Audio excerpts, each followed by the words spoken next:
Le projet EOL, c'est le prolongement du RER vers l'ouest, donc c'est 8 km d'infrastructures nouvelles et la réutilisation et la modernisation de 47 km de lignes existantes.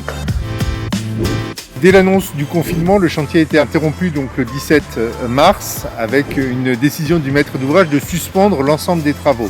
Nous avons ensuite travaillé avec l'ensemble des groupements, avec les maîtres d'œuvre, les préventeurs sécurité et prévention, sur les conditions de reprise en toute sécurité sur les chantiers.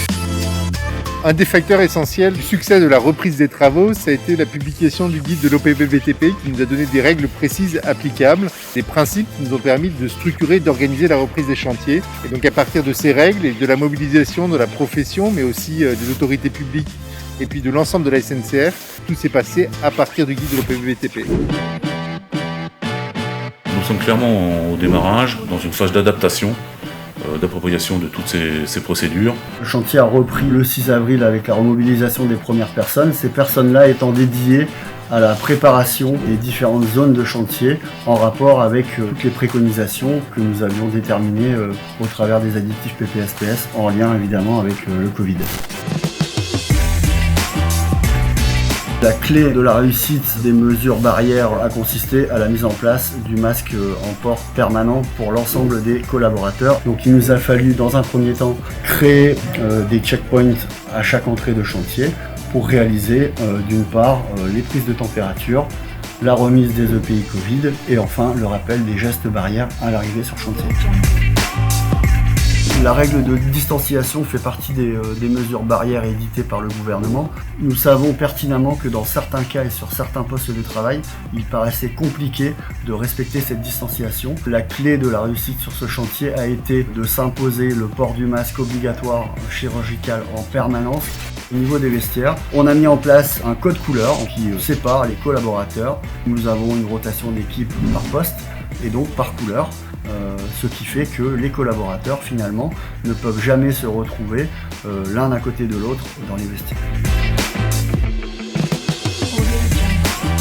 Sur l'opération EOL GC-Thun, je suis donc le référent Covid.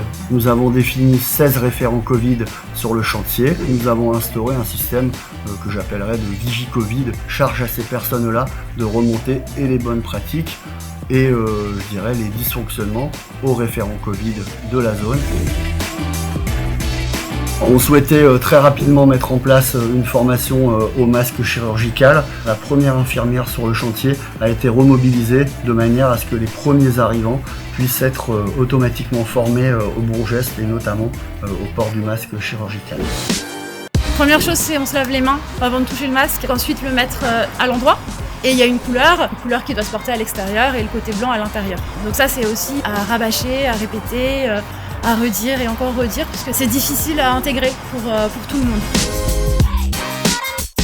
C'est rassurant, oui, parce que tout le monde met des masques, on se lave les mains plus souvent, on s'arrête aussi pour respirer un peu mieux, parce que dès qu'on fait des efforts physiques, le masque, ça nous gêne, quoi. C'est une contrainte où on va s'habituer, on va être obligé de s'habituer, parce que travailler sans, c'est plus possible.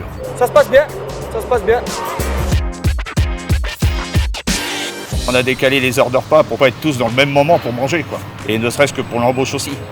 Au niveau des vestiaires, c'est pareil, on décale d'une demi-heure pour pas que les gars soient tous serrés, quoi. Même la circulation des piétons, avant, tout le monde allait à droite, à gauche, maintenant il faut faire tout le tour pour pas qu'on se croise. Tout a changé, quoi. On travaille plus comme avant, c'est pas possible. C'est pas possible. Premièrement, l'accueil des collaborateurs, c'est très important. Deuxièmement, la gestion des checkpoints, la prise de température, la fiche d'émargement, la remise des EPI liés au Covid, l'accueil des collaborateurs dans les vestiaires, la gestion des réfectoires et enfin, le dernier point clé, la gestion au poste de travail via les référents Covid.